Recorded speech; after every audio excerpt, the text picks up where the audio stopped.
which she basically says is idolatry. You have some sort of magical objects which you invest yourself into. Say it's your car. Say it's your library. Say it's your university diploma or whatever. When you invest yourself into that thing, you've lost a piece of your soul. You've projected yourself, your sort of accidental historical self, as something which is going to go on forever, and you've lost a bit of your contact with what's most real, which is Harry, the heart quality. Harry, on the other hand, he's constantly, has this saving people thing. That literally, his desire constantly is to find the place where he can throw himself onto the tracks. We have that when he's 11 years old, and he says, of course I'm going in there. Voldemort killed my parents. I'm never going over to the dark side. You start crying. Okay. This is an 11-year-old person who knows that's his reality, is able to stand in front of the mirror and know that what he wants the most is just to get that, not to use it, but just to do the right thing. And that difference between life and death there, Rowan's message, from the beginning, in front of the mirror of Erised, to the end when he walks into the forest. As James said, tells us really how to live our lives and what the best end of our lives would be. To identify ourselves with this loving quality of soul. That's not a postmodern answer. That's not a traditional answer per se. It's totally redone in a new story. And it's fresh. I'm reading the books again because I'm rewriting Unlocking Harry Potter. And I'm astonished at how fresh and exciting these stories are. The 18th or 19th time And when is the moment that Harry really gets the power of death? Dobby's death.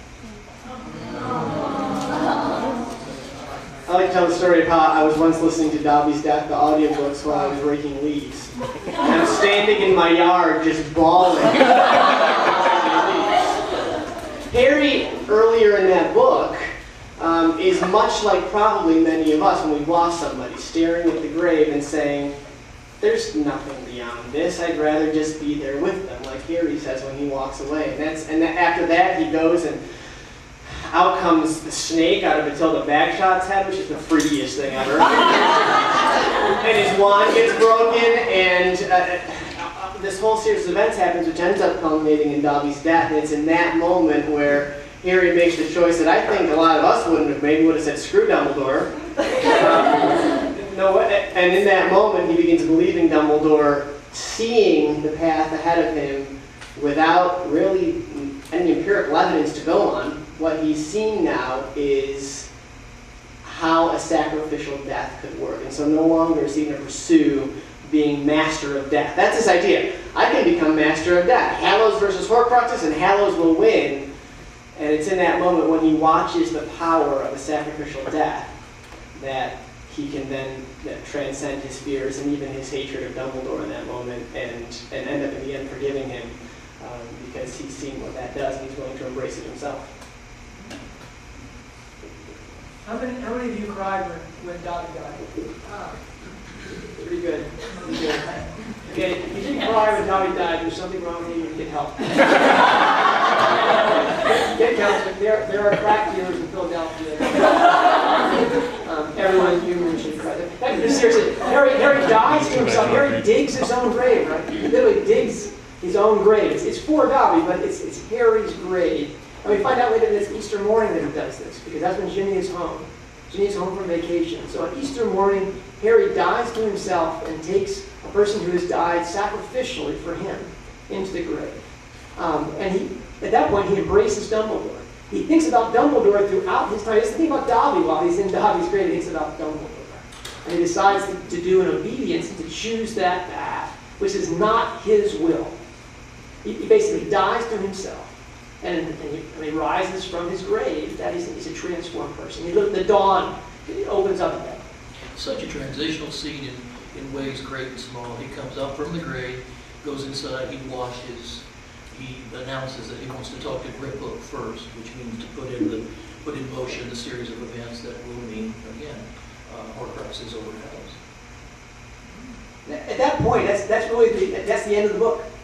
The rest of it is just a play out. that it's the end of the so-called white stage of the albedo of the novel, and we enter into the climax where that's going to be revealed what that choice has meant. Because his choice in the grave for Dumbledore is what Dumbledore is pointing to when he said, Harry, it's not what you were born to do. It's not who you are, it's what you choose to become. And when he chose at that point to die to himself, and to choose a larger life, he eventually he conquers death. That's what he meant. As you said, that's what he has his mastery of death. And we got to move from here to King's Cross. I would think. I mean, well, you're the King's Cross guy. King's Cross is where he's dead and he can finally see properly, right? I mean, you're the eyeballs guy.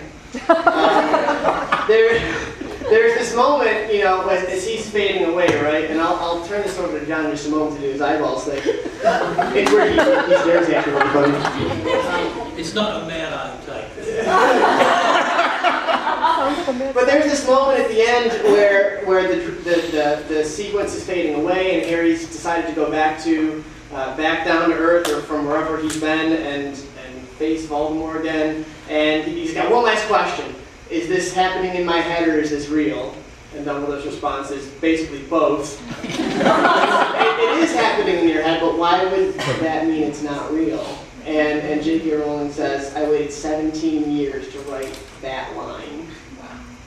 She had that line planned from the beginning, as the interviewer just says that's the key. Yeah. So tell us about the eyeballs a bit. Wow. It's a nice setup. Wow. Close down the rest of everything else, yeah. I'll stop you. That's good. If you want to hear this talk, I'm giving it in Tempe, Arizona, either next week. Fly to Tempe. That's right. The Harry Potter Society at Arizona State University is getting this whole talk. But right, if you buy Deathly Hallows lectures, you know that the last book is essentially about eyeballs. We get Harry sees the eyeball in the mirror at the start. We have Mad Eyes Moody's, the only piece of him which is remaining. We get the necklace Horcrux that comes up with the two eyeballs that are Tom Riddle. We have the eyes. We have the symbol, the triangular eye, the Deathly Hallows, and of course we have Lily's eyes, which are the end of the entire Snape. Eyeballs are it. It's a way of seeing, and how all those eyes work. For example, how Rowling actually inside the book, with the interpretation of the triangular eye, tells you how to read her own stories and how people understand that symbol. She's telling you how to understand the symbolism of her own book. Most importantly, believe it or not, in how Mad-Eyed Moody's eye is buried. In that one paragraph, she reveals to you the anagogical meaning of these eyeballs. But that's another lecture. Come to Arizona State. That's right. No, really, that last scene, Rowling doesn't tell us what her books mean.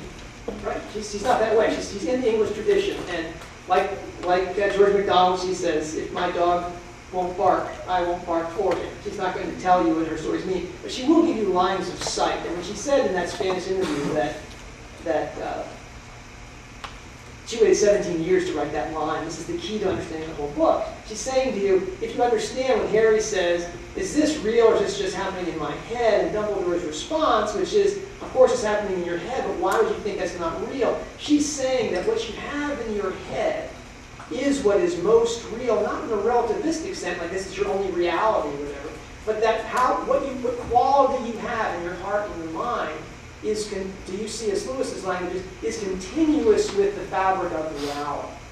That Harry has gone, in fact, to the logos, which is the logic of his mind, which is also the logos that creates all things. And he's gone to Logos land. They call it King's Cross, but it's really, the reason he thinks at King's Cross and it comes into being is because he is that quality of soul. I mean, Ron is the body, Hermione is the mind, and Harry is the spirit. Harry is the heart. And so when he dies sacrificially, he comes to himself in this land of Logos, whatever, and he comes to that place where he is the fabric of all things.